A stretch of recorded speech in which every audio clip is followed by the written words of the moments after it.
Let's start out this video right off the bat by saying that there's a difference between trade rumors and trade speculation. Rumors are the ideas that do depict a certain situation that may come.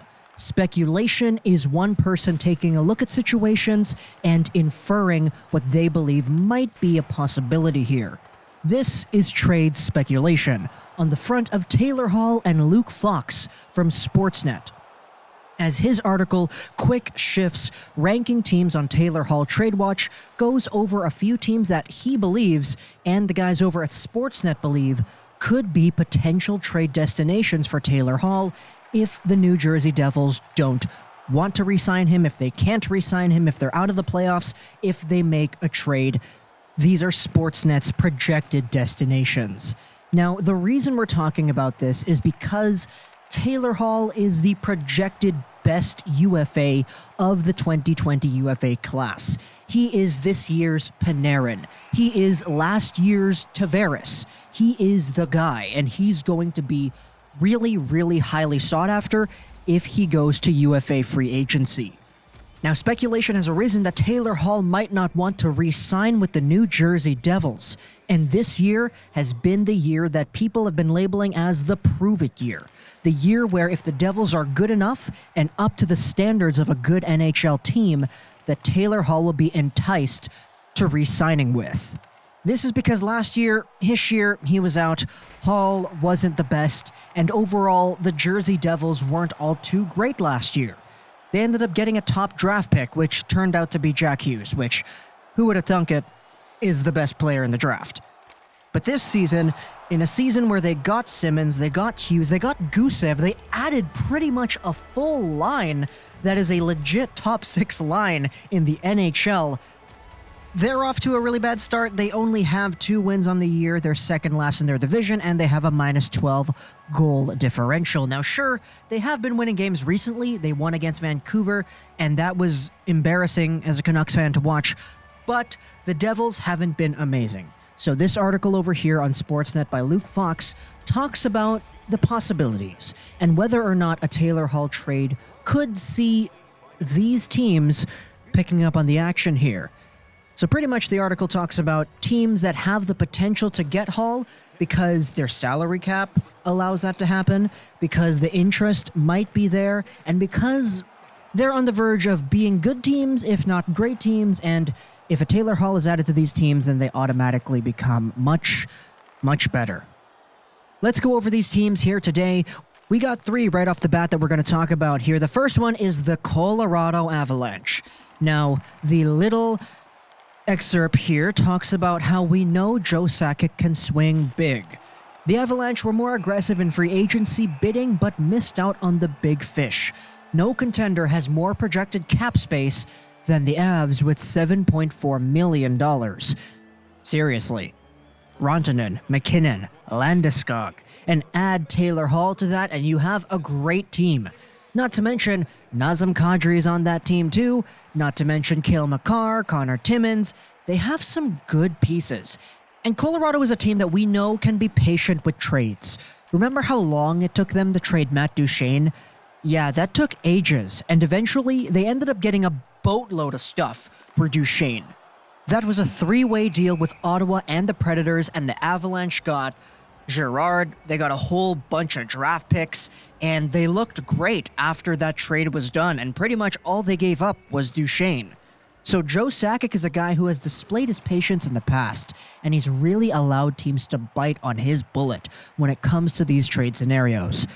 If the New Jersey Devils are giving up a Taylor Hall to an Avalanche team at the trade deadline or whatever, I have no doubt in my mind that the Avs will have the ability to make it work in the long run by freeing up some salary because they already have $7 million in salary. That's a lot to begin with. And they certainly do have options when it comes to freeing up more space, if need be, for Taylor Hall to re-sign with Colorado. That would be so sick to seeing a power play with Landeskog, McKinnon, Rantanen, and then you have Hall and Makar on there too. That sounds like an absolute treat. And who knows, Taylor Hall could probably get 100, maybe 110 points if he does play on an Avalanche team like that. If he plays in the first line, they move somebody out of that spot, which is unlikely, but if it does happen, he could probably get to 120. Taylor Hall is that good, and there's a reason we're talking about him in this context. Hall and McKinnon would be one of the best duos in the league, alongside of McKinnon and Rantanen, and beside Rantanen and Landeskog. You kind of get the point. Let's go over onto one of the other teams here that is talked about with this Sportsnet article, the Montreal Canadiens. Like the Avs, the Canadiens tried in vain to add a marquee scorer over the summer. Marc Bergevin has an enviable group of prospects, 2020 draft picks, 10 in the first 5 rounds, and enough cap room to accommodate $6.4 million. Now, Taylor Hall right now is at $6 million, and he's expiring. He'll probably request from $8 to $11 million in the offseason in the UFA period if he does get there, because we all know that he's kind of worth it. But the Montreal Canadiens are another team that if they wanted to free up the space, they wouldn't need to do too much.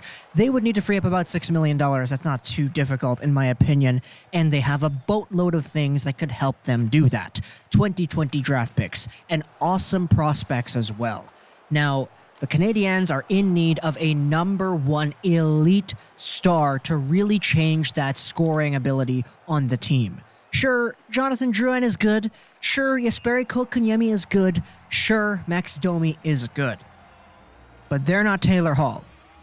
And the Montreal Canadiens are in a position where if they added a guy like Hall, that would be absolutely phenomenal. They're already in a spot where they might be a playoff team this season. If they add a Taylor Hall, they're getting into the playoffs. And I don't even think there's a question about it. At the same time, you have to think about, okay, who do they give up? In my opinion, draft picks come on the board. In my opinion, prospects come on the board.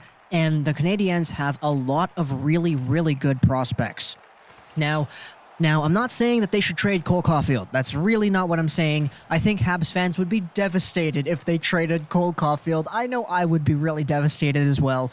But there are a lot of really good 1B, 2A kind of prospects that the Habs do have. Alex Romanov comes to mind. Jaden Struble is in there. Jesse Alonen is in there. Caden Primo, Ryan Poehling, and even the guys who made the team already. Nick Suzuki and Cale Fleury, these guys got trade value too. So, if you want to talk about trading for Taylor Hall, in my opinion, you talk about those names. Now, not all of them, of course not all of them, but some of them, maybe a few of them. Add some draft picks. If you really want to get into the now, you can maybe add a player who's on the team currently. I'm not really too sure, but in my opinion, the options are there for the Montreal Canadiens to free up the cap space and to potentially trade for a Taylor Hall. The Sportsnet guys agree with it. They're bringing it up as a speculative team that could be in the running if the Devils are willing to trade Hall, but they also do have one more team as well. It's the Anaheim Ducks. Now, I did say that these teams are projected to being good or really good down the line. Anaheim's not amazing, I will say that, but they are in a position where they are projected to being amazing. In fact, they're tied with the Canucks in the standings as I'm recording this. They're tied with the team that is third in Pacific Division hockey. So that's really much better than we thought they would be. Shiro and Bob Murray have established recent history of trades, and sending Hall out west would mean only seeing him once a year. The Ducks could waste another brilliant season from John Gibson if they don't find him some run support. And since the Corey Perry buyout, they actually have some cap flexibility, $6.5 million, for the first time in a long time. Anaheim is solid up the middle. New coach Dallas Eakins has them as an early surprise, but the Ducks would benefit immensely from a playmaking winger. And that's pretty true. We've seen these Anaheim and New Jersey trades in the past. The one that comes to mind right immediately is the Sami Vatanen trade. And the Ducks are another one of those teams that they do have quite a good prospect pool. A guy like Trevor Zegras is amazing. And in fact, in my opinion, he's probably the one piece that you really think about when you're trading for a Taylor Hall. Isaac Lundestrom is a young guy who's also pretty good.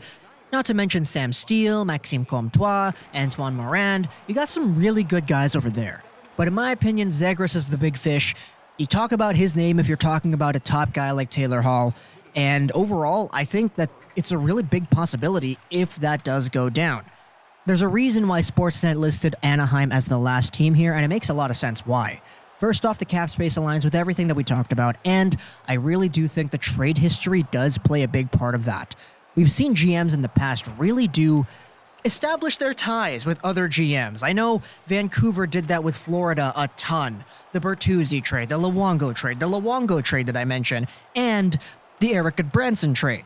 So I know the Vancouver Canucks and the Panthers have a little thing going on, and to me it looks like the Ducks and the Devils could potentially have a thing going on, and if Taylor Hall is a part of that, then that's a big piece. It's a really big piece, and he really does bring some big change to that Anaheim Ducks squad.